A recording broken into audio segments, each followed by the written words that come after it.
Hurlebur-lebuts.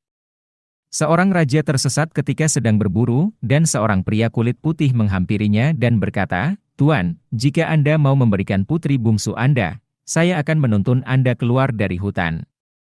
Raja setuju dalam ketakutannya, pria kecil itu menuntunnya dalam perjalanannya, kemudian dia berpamitan dan berseru, "Dalam 8 hari saya akan datang dan menjemput pengantin saya." Di rumah, bagaimanapun, sang raja merasa sedih dengan janjinya, karena dia sangat mencintai putri bungsunya. Para putri melihat hal ini di wajahnya dan ingin tahu apa yang mengganggunya. Akhirnya dia harus mengakui bahwa dia telah menjanjikan si bungsu kepada seorang pria hutan berkulit putih yang akan datang dan membawanya pergi dalam 8 hari.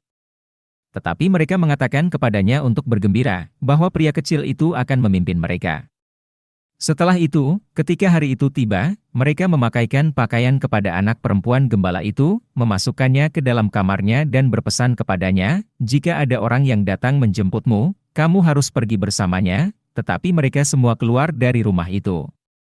Tidak lama setelah mereka pergi, seekor rubah masuk ke dalam kastil dan berkata kepada gadis itu, "Duduklah di atas ekorku yang kasar, Hurlebur-lebuts, ke dalam hutan."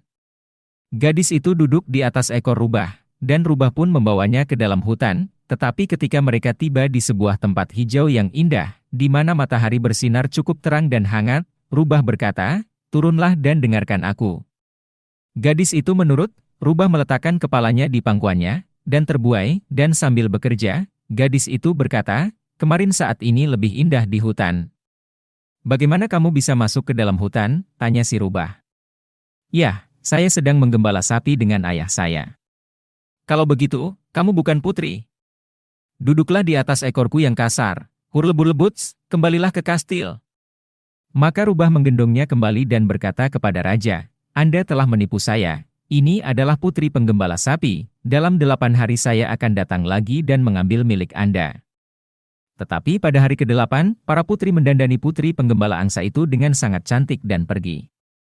Kemudian rubah datang lagi dan berkata, "Duduklah di atas ekorku yang kasar, Hurlebur-lebuts, ke dalam hutan." Dan ketika mereka tiba di tempat yang cerah di hutan, rubah itu berkata lagi, "Turunlah dan dengarkan aku." Dan ketika gadis itu mendengar rubah itu, dia menghela napas dan berkata, "Di mana angsa-angsa saya sekarang? Apa yang kamu ketahui tentang angsa?" "Ya, saya biasa menggiring mereka di padang rumput setiap hari bersama ayah saya." "Jadi kamu bukan putri raja? Duduklah di ekorku yang kasar, Hurlebur-lebuts. Kembalilah ke kastil." Rubah menggendongnya kembali dan berkata kepada raja, "Engkau telah menipuku lagi. Ini adalah putri penggembala angsa, 8 hari lagi aku akan datang lagi, dan jika engkau tidak memberikan putrimu kepadaku, maka aku akan menjadi tumbal bagimu." Kemudian raja menjadi takut, dan ketika rubah itu kembali, dia memberikan sang putri kepadanya. "Duduklah di atas ekorku yang kasar, Hurlebur-lebuts, keluarlah ke hutan." Maka sang putri pun menaiki ekor rubah itu, dan ketika mereka tiba di tempat yang cerah, rubah itu pun berkata kepadanya, "Turunlah dan dengarkanlah aku." Tetapi ketika rubah itu meletakkan kepalanya di atas pangkuannya, sang putri mulai menangis dan berkata, "Aku adalah putri raja, dan aku harus mendengarkan rubah. Seandainya aku berada di rumah di dalam kamarku, aku dapat melihat bunga-bungaku di taman." Ketika rubah mendengar bahwa dia memiliki pengantin yang tepat, dia mengubah dirinya menjadi seekor rubah kecil, dan sekarang menjadi suaminya, yang dengannya dia harus tinggal di sebuah gubuk kecil, dan memasak dan menjahit untuknya, dan hal itu berlangsung cukup lama. Namun pria kecil itu melakukan segalanya demi cintanya. Suatu hari pria kecil itu berkata kepadanya, "Saya harus pergi, tetapi 3 merpati putih akan segera datang, dan mereka akan terbang sangat rendah di atas bumi. Tangkaplah yang di tengah, dan jika kamu sudah mendapatkannya, penggallah kepalanya segera, tetapi berhati-hatilah untuk tidak menangkap yang lain selain yang di tengah, atau kamu akan mengalami kemalangan besar." Si jantan pun terbang, tidak lama kemudian 3 ekor merpati putih datang dan terbang. Sang putri berhati-hati, menangkap yang tengah, mengambil pisau dan memotong kepalanya.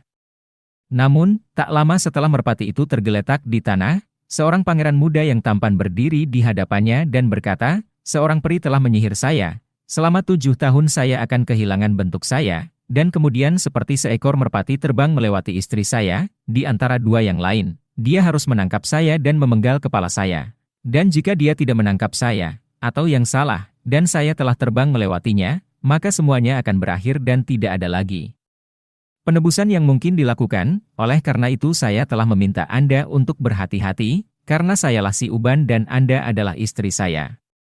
Lalu bersukacitalah sang putri, dan mereka pergi bersama-sama kepada ayahnya, dan ketika dia meninggal, mereka mewarisi kerajaan.